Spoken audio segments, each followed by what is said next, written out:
Hello दोस्तों, जैसे कि आपने ऑलरेडी थंबनेल देख चुके होंगे। बिना देर किए सीधे हम लोग अपना टॉपिक डिस्कशन स्टार्ट करते हैं। टॉपिक है दामोदर नदी का ऑब्जेक्टिव क्वेश्चन, जो झारखंड के कई एग्जामों में दामोदर नदी से संबंधित क्वेश्चन बनाए गए हैं। उस क्वेश्चन को हम लोग क्या करेंगे, समझेंगे, ठीक है। और ये क्वेश्चन कब कब पूछे गए हैं ये भी हमको इस क्वेश्चन से संबंधित देखते हुए जाएंगे। जैसे मैं पहला क्वेश्चन जो है दामोदर नदी से संबंधित है।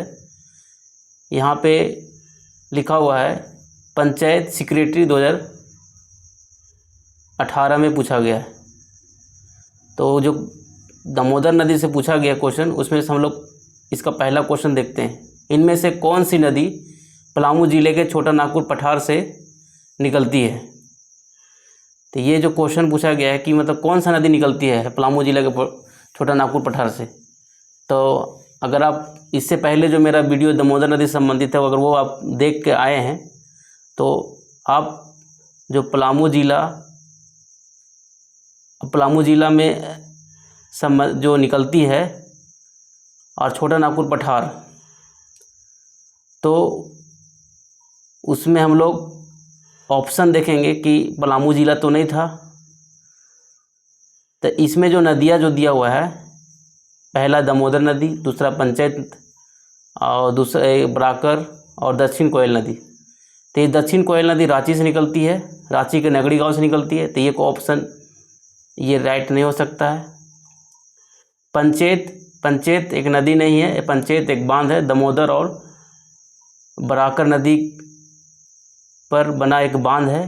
तो ये भी ऑप्शन बी भी ऑप्शन नहीं होगा। सी ऑप्शन की बात करेंगे तो सी ऑप्शन बराकर है। ये पद्मा हजारीबाग उत्तरी छोटा नागपुर से निकलती है। तो सी ऑप्शन भी राइट नहीं होगा। तो इसमें ए ऑप्शन जो बचा है, यही छोटा नागपुर के पठार से निकलती है, लेकिन यहाँ पे पलामू जिला कर दिया है। तो आप B option, C option, D option ना मार करके आप केवल ए ऑप्शन पर ही जाएंगे।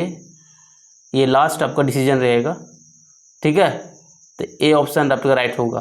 तो यहाँ पे जो क्वेश्चन दिया गया था, ये क्वेश्चन जो है पलामू जिला से छोटा नागपुर से निकलती है। तो ये हम लोग दामोदर नदी बारे में, ये इस चीज़ के बारे में नहीं पढ़े थे। दामोदर नदी का उद्गम स्थल पढ़े थे हम लोग कि ये लोहरदगा या लातेहार जिला से छोटा नागपुर के पठार से या टोरी या चूल्हा पानी क्षेत्र से, इस कैटेगरी में हम लोग पढ़े थे, ठीक है। जैसे अब इसमें ये थोड़ा सा ऑप्शन पर अकॉर्डिंग क्वेश्चन सेट किया था। क्वेश्चन जो एग्जामिनर जो सेट करता है क्वेश्चन को, वो कभी कभी क्या होता है कि आपका क्वेश्चन जो है ये ऑप्शनल चीज़ को ज़्यादा लॉजिक काम करता है। अगर ऑप्शनल अब बराकर नदी के बारे में पूछिए, कहाँ से उद्गम इसका है, पंचायत हजारीबाग। दक्षिण कोयल नदी कहाँ से है, रांची से, नगड़ी गांव। और पंचायत एक नदी नहीं है या बांध है, दामोदर और बराकर नदी पर। तो ये तीनों ऑप्शन आप इजीली यहाँ से क्या होगा, रॉन्ग होगा। और एक ऑप्शन जो है इससे जो क्वेश्चन के अकॉर्डिंग सेट किया गया है, जैसे छोटा नागपुर के पठार, ये दामोदर नदी आपका सही होगा। जिसे उत्तर में ए लिखा हुआ है, आपका वो ए भी समझ आ गया। तो इसमें केवल आपको ये नहीं कि ऑप्शन मतलब जो सही है उसको बता दिया गया, आगे बढ़ जाओ। रिवीजन का ये पर्पज़ नहीं होता है। रिवीजन का मतलब होता है कि आप रिलेट करके कोई चीज़ को आगे बढ़ पा रहे कि नहीं बढ़ पा रहे। और जो क्वेश्चन जो एग्जामिनर का जो लेवल है, उस चीज़ को हम लोग समझ के आगे बढ़ेंगे। तो इसका व्याख्या भी हम लोग देख लेंगे। ये आमतौर पर हमको या आपको याद भी होगा, लेकिन फिर भी इसका व्याख्या पर हम लोग चर्चा करेंगे, ठीक है। ताकि हमको इसी वीडियो में आपको अगर जुड़े हैं तो आपको बहुत सारे बात रिवीजन हो जाए और याद भी आ जाए। जैसे कि ये दामोदर नदी के बारे में यहाँ पे जब बात है तो व्याख्या में लिखा हुआ दामोदर नदी का उद्गम स्थल छोटा नागपुर का पठार। तो ये बात सही है कि उद्गम स्थल छोटा नागपुर के पठार है। और अगर जिला की बात करेंगे तो जिला आपका लोहरदगा जिला चूल्हे पानी, लोहरदगा के जिला चूल्हा पानी है। और ये मेरा जो प्रीवियस जो उसमें जो पीछे वीडियो बना है, उसमें भी हम इस चीज़ का जो दामोदर नदी के बारे में मतलब उद्गम स्थल और मुहाना, अफवाह क्षेत्र, ये सभी चीज़ का बहुत ही मतलब मैप के माध्यम से, मानचित्र के माध्यम से बताए हैं। तो आप इससे अगर जुड़े हैं तो आपको लगातार आपको दिमाग में याद हो जाएगा, ये मेरा गारंटी है। तो आप बने रहें, ठीक है। तो ये आप बात समझ में आ गया कि लोहरदगा जिला के चूल्हे पानी से क्या है निकलती है। तथा अगर इसका बाद मुहाना की बात करें तो मुहाना हुगली नदी है और यह झारखंड की सबसे लंबी और सबसे बड़ी एवं सबसे प्रदूषित नदी है। तो ये भी चीज़ हम बात कर चुके हैं। तो इस चीज़ में अगर व्याख्या किया जा रहा है दामोदर नदी के बारे में तो ये आपका दोबारा रिवीजन हो जा रहा है। दामोदर नदी की प्रमुख सहायक नदियाँ जिसमें बराकर है, कोनार है, जमुनिया है, बोकारो है और कतरी है, ठीक है। और बोल रहा है दामोदर नदी को देव नदी के नाम से भी जाना जाता है।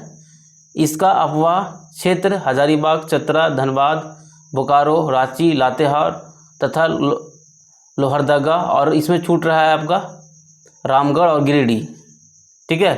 तो रामगढ़ और गिरिडीह आप लिख लीजिएगा। तो पहला क्वेश्चन आपको अगर कोई डाउट है तो आप कमेंट करके पहला क्वेश्चन को आप पूछ सकते हैं, ठीक है दोस्तों।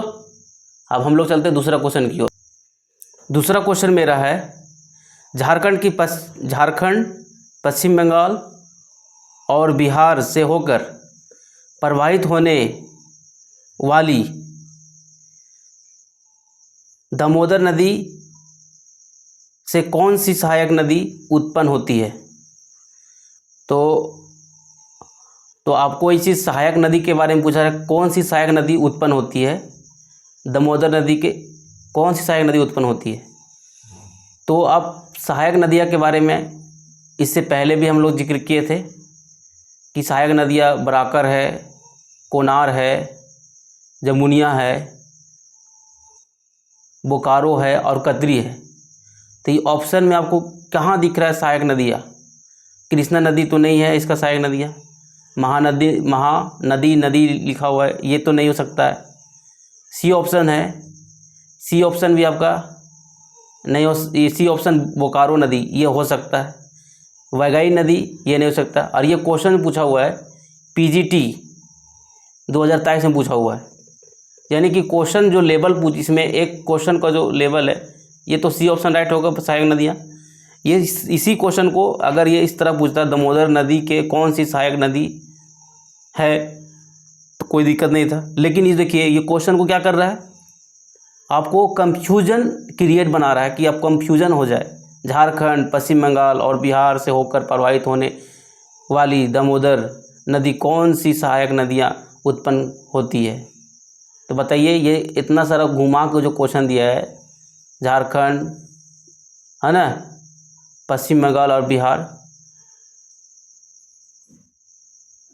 हालांकि ये जो ऑप्शन है ये यहाँ से आपको राइट होगा, दामोदर नदी की कौन सी सहायक नदियाँ उत्पन्न होती है, तो ये बोकारो नदी यहीं से होगा। बाकी जो ऊपर का जो क्वेश्चन ये दिया हुआ है ये सब आपको कंफ्यूजन, जो एग्जामिनर चाहता है कि आप कंफ्यूजन से क्वेश्चन को क्या करें, छोड़ करके आगे बढ़ जाए, ठीक है दोस्तों। तो हम लोग आते हैं अपना थर्ड क्वेश्चन की ओर। झारखंड, पश्चिम बंगाल और बिहार से होकर प्रवाहित होने वाली दामोदर नदी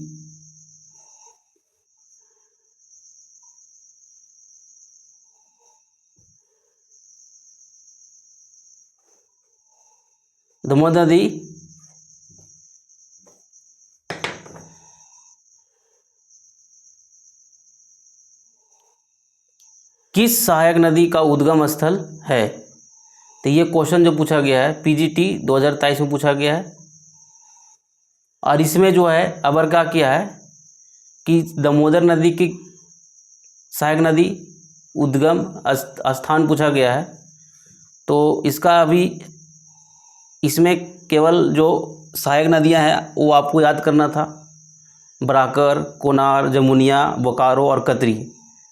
तो उस सहायक नदी से संबंधित इसमें जो ऊपर का जो क्वेश्चन दिया है ये आपको कंफ्यूजन करने के लिए दिया, ताकि क्वेश्चन का जो मेन मीनिंग है यहाँ से पूछ रहा है, दामोदर नदी का सहायक नदी उद्गम स्थल कौन सा है, तो ये आपका कोनार है, कोनार नदी है, ठीक है। और ये पीजीटी 2023 में पूछा गया। इससे पहले भी हम लोग क्वेश्चन देखे थे, उसमें बोकारो नदी दूसरे नंबर क्वेश्चन में था, और उसका जो क्वेश्चन थोड़ा सा एग्जामिनर आपको क्या करना, फंसाना चाहता था। ठीक है, तो इस लेवल तक क्वेश्चन एग्जामिनर फंसाता है। चलिए हम लोग आते हैं चौथा नंबर क्वेश्चन की। चौथा नंबर क्वेश्चन जो है, इसमें क्वेश्चन पूछा है झारखंड, पश्चिम बंगाल और बिहार में बहने वाली दामोदर नदी का उद्गम झारखंड के किस जिले से होती है। और ये ऑप्शन जो दिया गया है, गढ़वा, सिमडेगा, कोडरमा और पलामू। तो ये क्वेश्चन जो है उद्गम स्थल की बात करेंगे, तो उद्गम स्थल हम लोग याद भी किए थे कि उद्गम स्थल जो है लातेहार के टोरी क्षेत्र से और लोहरदगा के चूल्हा पानी से इसका उद्गम स्थल है। और यहाँ पे ना लातेहार दिया हुआ है और ना लोहरदगा दिया हुआ है। तो एग्जामिनर जो पीजीटी 2023 में क्वेश्चन पूछा है, इससे क्या होगा कि जो स्टूडेंट में क्या मनोबल क्या होगा, धीरे धीरे खत्म, मतलब जो उसका जो जब पूछेगा कि क्वेश्चन क्या हुआ, जो पूछ रहा है उसका स्टैंडर्ड क्या है, चेंज है, या बोल सकते हैं क्वेश्चन जो पूछ रहा है उसका क्वेश्चन ही गलत है। और ये बात सत्य है, यहाँ पे जो पीजीटी 2023 में पूछा गया ये क्वेश्चन ही गलत है, क्योंकि ऑप्शन में ना लोहरदगा है ना लातेहार है। तो चौथा नंबर क्वेश्चन क्या है, गलत है। हम लोग पांचवा नंबर क्वेश्चन की ओर चलते हैं। पांचवा नंबर क्वेश्चन में पूछा है कि झारखंड की दामोदर नदी का उद्गम स्थल बताइए। झारखंड की दामोदर नदी का उद्गम स्थल कहाँ है? गुप्त गंगा पर्वत, देवघर त्रिकुट पर्वत, या पद्मा हजारीबाग, या फिर लातेहार छोटा नागपुर पठार। तो ये एक्साइज कांस्टेबल 2019 में पूछा गया है, और इसका आंसर यहाँ पे उत्तर में तो स्टार मार्क किया है, लेकिन कभी कभी क्या होता है जो किताब का जो आंसर देने वाला वो भी क्या होता है, उनको भी इस चीज़ का लगता है कि गलत फहमी होता है, कभी कभी उनको भी दिमाग में मिसप्रिंट हो जाता है। तो इसका आंसर अगर बात किया जाए तो लातेहार का छोटा नागपुर पठार है, जहाँ पे दामोदर नदी का उद्गम स्थल है। तो इसका आंसर डी होगा, लातेहार छोटा नागपुर पठार। हम पढ़ भी चुके हैं, लातेहार का छोटा नागपुर पठार से निकलता है और लोहरदगा के चूल्हा पानी से निकलता है।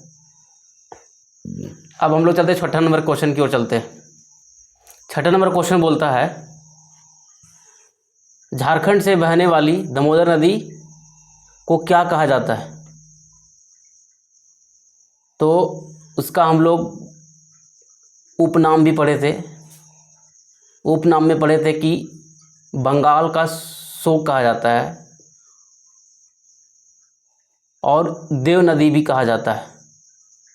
तो ऑप्शन जो है इसमें उसी चीज़ का यहाँ जिक्र करने जा रहा है कि झारखंड में बहने वाली दामोदर नदी को क्या कहा जाता है। तो आप देखिए, बिहार का शोक ये गलत, ये नहीं बोल सकते हैं। झारखंड का शोक नहीं, बंगाल का शोक हाँ ये हो सकता है, सी ऑप्शन राइट।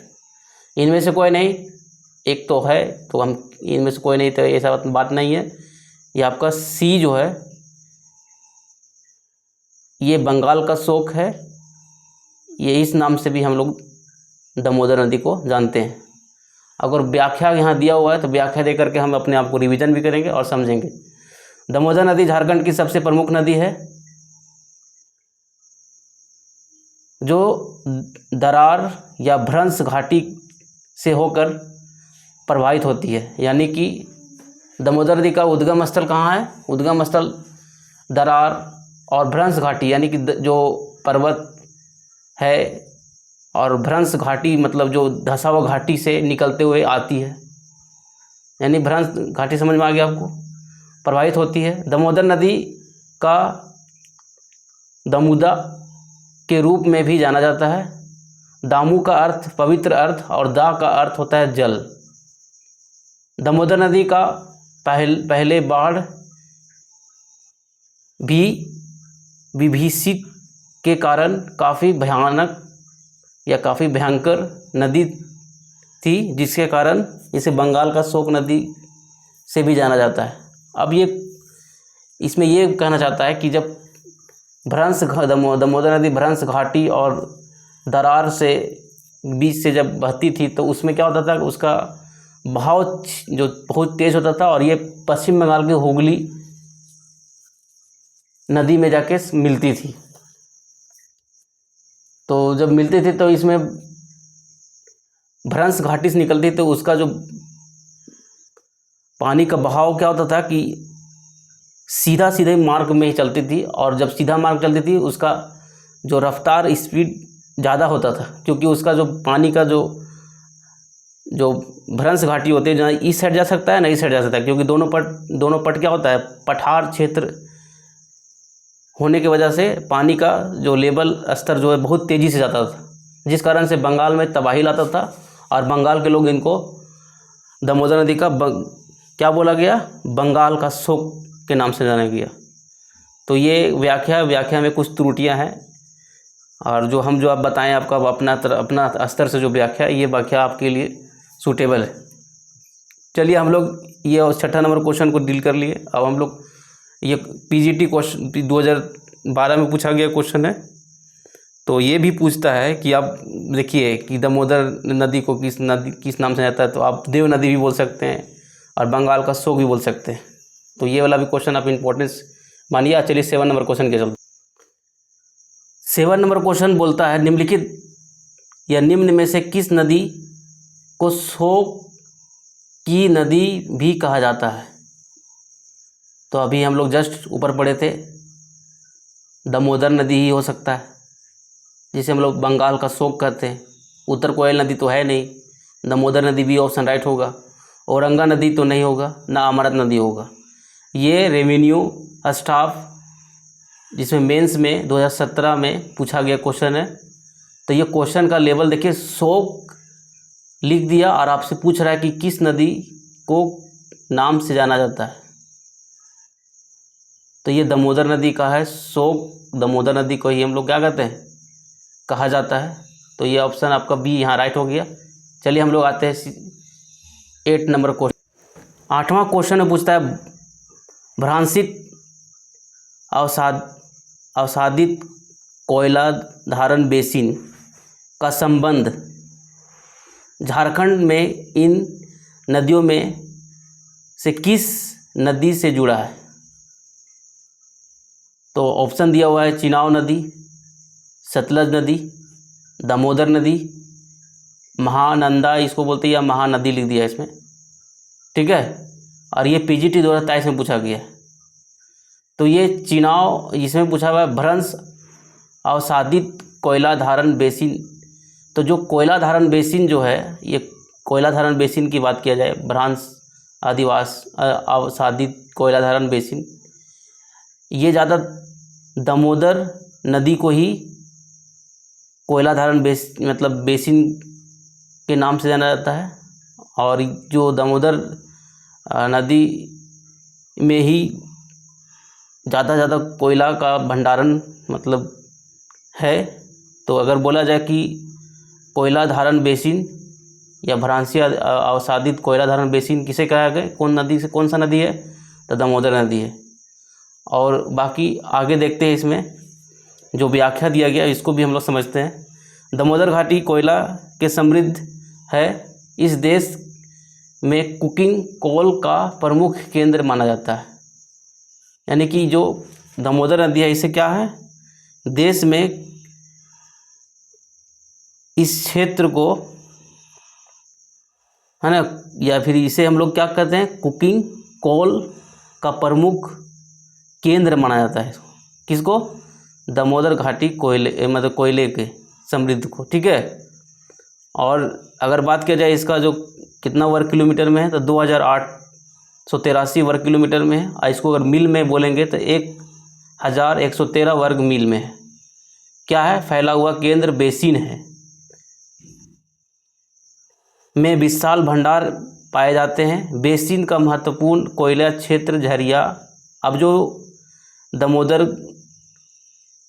नदी का जो बेसिन है, इसमें कौन कौन सा जो कोयला, जो कौन कौन सा मतलब एरिया जो जहाँ पे मतलब जो नदी बहती है और उसी में क्षेत्र है जहाँ पे कोयला का भंडारण है, तो झरिया, रानीगंज, पश्चिम बोकारो, पूर्वी बोकारो, रामगढ़, दक्षिण कर्णपुरा और उत्तरी कर्णपुरा में है। दामोदर घाटी में कोयला खनन की शुरुआत। अब दामोदर घाटी का कहने का मतलब क्या है कि वही दामोदर बेसिन बोलिए या दामोदर घाटी बोलिए, उसी से मतलब सब जुड़ा हुआ है। तो दामोदर घाटी कोयला खनन का शुरुआत ये अंग्रेज़ के समय हुआ था, 1774 ईस्वी में हुआ था। और 74 ईस्वी में किया था, अंग्रेज़ ने किया था। और क्यों किया था? क्योंकि ईस्ट इंडिया कंपनी, और ये ईस्ट इंडिया कंपनी उस समय आई थी, अंग्रेज़ कंपनी व्यापार के माध्यम से आई थी, तो वही ईस्ट इंडिया कंपनी के द्वारा की गई थी। यानी 1774 में ईस्ट इंडिया कंपनी के द्वारा क्या की गई थी? शुरुआत की गई थी कोयला खनन का।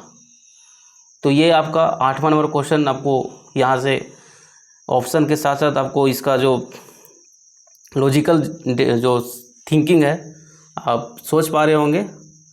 तो हम लोग चलते हैं 9वां क्वेश्चन की ओर। 9वां क्वेश्चन बोलता है दामोदर बेसिन की विशेषता क्या है?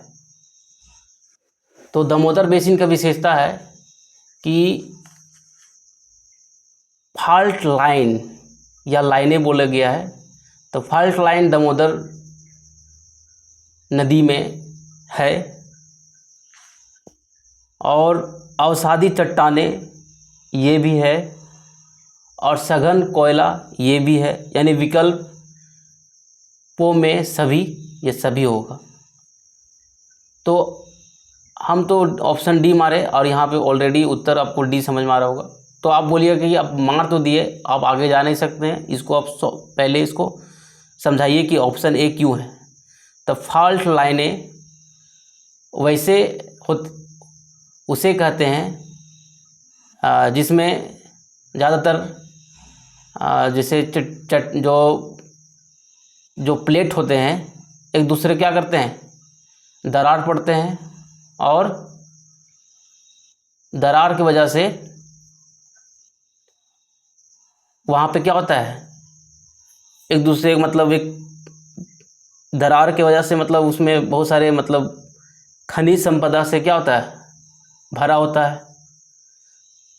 तो उस हिसाब से दामोदर बेसिन का ये मुख्य विशेषता है, इसलिए ए ऑप्शन सही है।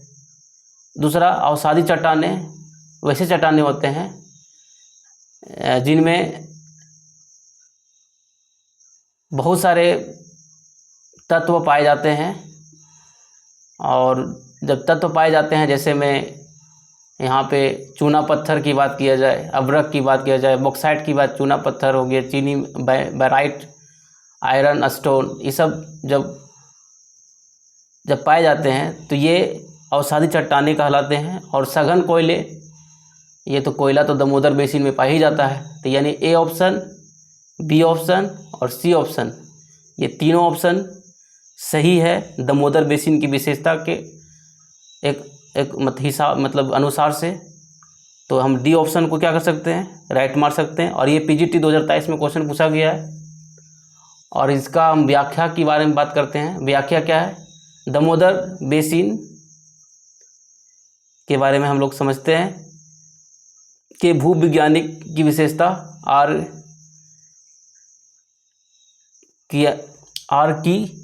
आर्कियंस के ग्रेनाइट व ग्रेनाइटिक्स, नाइस, गोंडवाना, बलुआ पत्थर और सेल्स और हाल के जलोढ़ से बनी चट्टानों से है। इसे आमतौर पर भारतीय कोयले का भंडारण गृह कहा जाता है। तो ये सभी बात अभी बताए थे। अवसादी चट्टाने में बहुत सारे तत्व पाए जाते थे, ये सभी बहुत सारे चीज़। और ये बोले जो फॉल्ट लाइनें, ये सभी जो होते हैं ये ग्रेनाइट चट्टान, गुंडवाना और बलुआ पत्थर जैसे सेल्स और हाल के जलोढ़ से बनी चट्टानों से है। ठीक है, ये सभी चट्टाने के कारण से ही ये सब विशेषता दामोदर नदी में पाई जाती है। तो इसलिए हम तीनों विकल्प को सही मार के चौथा विकल्प सही मारे। और इसे आमतौर पर भारतीय कोयला का भंडारण भी गिरी कहा जाता है। किसे? दामोदर बेसिन को। यहीं पे जो सबसे ज़्यादा कोयला भंडारण है। तो ये क्वेश्चन आपसे पूछा भी है, दामोदर बेसिन किसके लिए प्रसिद्ध है? कोयला भंडारण गिरी के लिए प्रसिद्ध है। यहाँ कई क्वेश्चन पूछ सकता है इस तरह का। यहाँ कई अन्य खनिज, अब्रक, फायर क्लेव, बॉक्साइट, चूना पत्थर, चीनी मिट्टी, बायराइट, आयरन स्टोन आदि पाए जाते हैं। दामोदर घाटी निगम सिंचाई, औद्योगिक और घरेलू उद्देश्य के लिए बांध, नहरों और बैराज के माध्यम से जल आपूर्ति के लिए एक प्रमुख जिम्मेदार एजेंसी भी है। यानी कि दामोदर बेसिन का जो बहुत से काम में आता है और इसमें बांध बना करके सिंचाई के लिए, घरेलू मतलब जलाशय यानी पीने के पानी योग्य पानी को भेजा जाता है, सिंचाई के लिए जल आपूर्ति किया जाता है। तो ये सभी दामोदर घाटी निगम सिंचाई औद्योगिक नियम के द्वारा ये सभी भेजा जाता है। तो यहाँ यही चीज़ को व्याख्या किया गया। तो हम लोग 9 नंबर क्वेश्चन को अच्छा से डील किए। अब आते हैं हम लोग 10 नंबर क्वेश्चन की ओर। 10 नंबर क्वेश्चन में झारखंड में किस नदी को प्रदूषण के कारण जलीय जीवन विलुप्त होने के कारण जैविक रेगिस्तान के रूप में जाना जाता है? तो ये क्वेश्चन जो पूछ रहा है कि झारखंड में किस नदी है, यानी झारखंड में किस नदी को प्रदूषित के कारण जलीय जीवन विलुप्त होने के कारण जैविक रेगिस्तान के रूप में जाना जाता है। तो हम जानते हैं कि गंगा नदी में तो जलीय जीव विलुप्त नहीं हुए हैं, ब्रह्मपुत्र नदी में जलीय जीव विलुप्त नहीं हुए हैं, गोदावरी में जलीय जीव विलुप्त नहीं हुए हैं, ये दामोदर नदी में जलीय जीव विलुप्त हुए हैं। आखिर ये दामोदर नदी में जलीय जीव विलुप्त हुए हैं, इसका कारण क्या है? तो ये कारण इसका है कि ये नदी जो है पूरा तरह से प्रदूषित नदी इसको कहा जाता है। ये झारखंड में तो सबसे ज़्यादा प्रदूषित नदी है और साथ ही साथ ये भारत में सबसे ज़्यादा प्रदूषित नदी के नाम से भी जाना जाता है। क्यों? क्योंकि ये दामोदर नदी के आसपास जो है बहुत सारे फैक्ट्रियाँ को यहाँ पे है और यही फैक्ट्रियाँ क्या करती है, उस पानी में क्या करती है, प्रदूषण को मिला देती है, जिस वजह से वो प्रदूषित हो जाती है। और इस कारण से यहाँ पे जो जलीय जीव है दामोदर नदी में जो पहले थे वो वर्तमान में नहीं है। क्यों? ज़्यादा प्रदूषित नदी हो गया। और साथ ही साथ इसी कारण से हम दामोदर नदी को रेगिस्तान के रूप में भी जाना जाता है, इसको जैविक रेगिस्तान के रूप में जाना जाता है। और इस दामोदर नदी को हम लोग जैविक रेगिस्तान भी कह सकते हैं। और ये पीजीटी 2023 में क्वेश्चन पूछा हुआ। और व्याख्या के रूप में अगर इसको समझना चाहते हैं तो इसको देख लेते हैं। दामोदर नदी का प्रदूषण के कारण जैविक मरुस्थल के रूप में जाना जाता है। ये चीज़ हम बताया आपको जस्ट। जैविक मरुस्थल नदी एक ऐसी नदी है जहां हम मछली या कोई जलीय जीवित नहीं मिलती है।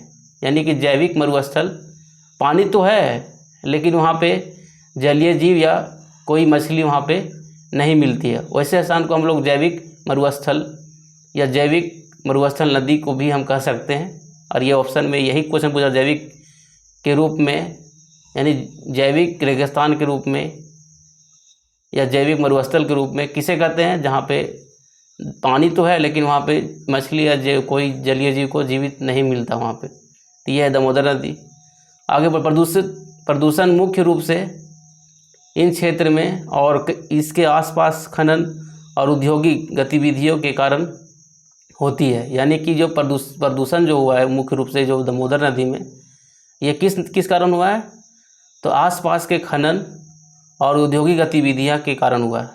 जो हमारे यहाँ आसपास के जो खनन हो रहा है कोयला का, पहला कारण ये है। दूसरा कारण है औद्योगिक जो गतिविधियां जो हो रही है, बहुत सारी गतिविधियां, कचरा फैला रही है। जो उद्योग क्षेत्र जो भी फैक्ट्रियाँ है वो सब क्या कर रही है? कचरा फैला रही है, जिस कारण से हो रहा है। यह भारत के सबसे प्रदूषित नदी में से एक है। तो ये बताइए, भारत की सबसे प्रदूषित नदी झारखंड की नदी है जो दामोदर नदी है। झारखंड का तो दामोदर नदी तो प्रदूषित है ही है, और साथ साथ भारत का भी है। चलिए हम लोग नेक्स्ट क्वेश्चन 11 नंबर को या 11 नंबर क्वेश्चन की ओर। 11 नंबर क्वेश्चन में बोला गया है, दामोदर नदी भारत के किस राज्य से शुरू होती है? तो ये जो झारखंड के जो हैं तो उनके लिए क्वेश्चन इजी है, झारखंड से होती है। तो ये क्वेश्चन भी SIPT 2017 में पूछा गया। यानी कि देखिए, जो झारखंड में जो क्वेश्चन पूछने का लेवल है कभी कभी बहुत ही नीचे कर देता है, इतना नीचे कर देता है आप सोच भी नहीं सकते, और आप बहुत सारे टफ क्वेश्चन याद करते रहते हैं। तो आप पहले समझिए कि लेवल देखिए इतना इजी भी पूछ सकता है। अब आप क्या करते हैं, टफ चीज़ याद कर लेते हैं, इजी वाला चीज़ आपको दिमाग में नहीं रहता, तो फिर वहाँ पे आप नहीं मार पाएंगे। तो दामोदर नदी भारत के किस राज्य से शुरू होती है? तो झारखंड राज्य से शुरू होती है। ये SI 2017 में पूछा गया है। और अगर व्याख्या की बात करेंगे तो इसमें ऑप्शन ए राइट होगा, उत्तर यहाँ लिखा हुआ है। दामोदर नदी का अगर व्याख्या समझते हैं, दामोदर नदी का उद्गम झारखंड राज्य के लोहरदगा जिला के कुड़ू प्रखंड के चूल्हा पानी गांव से होती है। और ये हम वीडियो को स्टार्टिंग से ही बोल रहे हैं कि लोहरदगा जिला के एगो कुड़ू प्रखंड आया और चूल्हा पानी गांव से होती है, ठीक है। और लातेहार के टोरी क्षेत्र से होती है, और ये छोटा नागपुर के पठार से भी होती है। तीनों ऑप्शन भी आपको मिलेगा तो मार सकते हैं। फिर आगे देखिए, झारखंड के विभिन्न जिलों से गुजरने के बाद यह पश्चिम बंगाल में प्रवेश करती है तथा यह अंततः यह हुगली नदी में मिल जाती है। और ये भी हम बताए भी थे कि ये इसका जो उद्गम और मुहाना दोनों बताए हैं। मुहाना कहाँ है इसका? हुगली नदी में है। तो जिसको याद है तो जिसको याद है उसके लिए कोई दिक्कत नहीं है। तो यहाँ भी इस चीज़ है कि यहाँ भी याद करा दे रहे हैं आपको। तो अंततः ये कहाँ मिलती है? हुगली नदी मिल जाती है। यानी कि इसका मुहाना कहाँ है? हुगली नदी। तो ये आपका क्वेश्चन 11 क्लियर हो गया। चलिए हम लोग आते हैं 12 नंबर क्वेश्चन की ओर। 12 नंबर क्वेश्चन में पूछा है, दामोदर नदी की कुल लंबाई कितनी है? तो दामोदर नदी की लंबाई कुल लंबाई की बात करेंगे तो इसमें ये तो नंबर सिस्टम है, इसमें अब लॉजिक काम नहीं करता है। तो आप इसको याद कर लीजिए, 592 किलोमीटर है। और यही नदी अगर टोटल लंबाई है, इसमें कुल लंबाई है, अगर बोलेगा केवल झारखंड में कितना बहती है तो ये 290, ठीक है। तो जो क्वेश्चन पूछा कुल, तो इसमें बी ऑप्शन राइट होगा। इसमें SIPT 2017 में क्वेश्चन पूछेगा ऑलरेडी। इसका व्याख्या देखिए हम लोग समझते हैं। दामोदर नदी में कुल लंबाई अगर पूछा जाए तो 292 किलोमीटर याद कर दीजिएगा। और साथ झारखंड में अगर पूछा जाएगा झारखंड में इसकी कुल लंबाई कितनी है, केवल झारखंड में ही बहती है, उसके बाद पश्चिम बंगाल में जाती है। तो झारखंड में कितना है? केवल झारखंड तक। उसके बाद जो पश्चिम बंगाल जाती है उसको छोड़ दो तो 290 किलोमीटर तक जाती है। तो ये आपका 12 नंबर क्वेश्चन कंप्लीट हो चुका है। अब हम लोग आते हैं 13 नंबर क्वेश्चन की ओर। 13 नंबर क्वेश्चन में पूछा गया है, दामोदर नदी, अब दामोदर नदी से होकर नहीं गुजरती है। तो आपको पता है कहाँ से होकर नहीं गुजरती है? हजारीबाग से होकर गुजरती है, धनबाद से होकर गुजरती है, गिरिडीह से होकर गुजरती है। ये पश्चिम बंगाल से, ये पश्चिम सिंहभूम से नहीं गुजरती है। यानी कि डी ऑप्शन जो है इस क्वेश्चन के अनुसार सही होगा। और ये क्वेश्चन SIPT 2017 में पूछा गया है। तो दोस्तों, ये वीडियो अगर आपको हेल्पफुल है या आपको मददगार है तो इस चैनल को आपका सपोर्ट रहेगा तो हम लगातार इस चैनल में मेहनत करेंगे। तो और ज़्यादा लोगों तक वीडियो को शेयर करें ताकि हम रेगुलर इस तरह का कंटेंट आपके सामने लाएं। यहाँ तक जुड़े रहने के लिए आपका बहुत बहुत धन्यवाद। जय हिंद, जय भारत।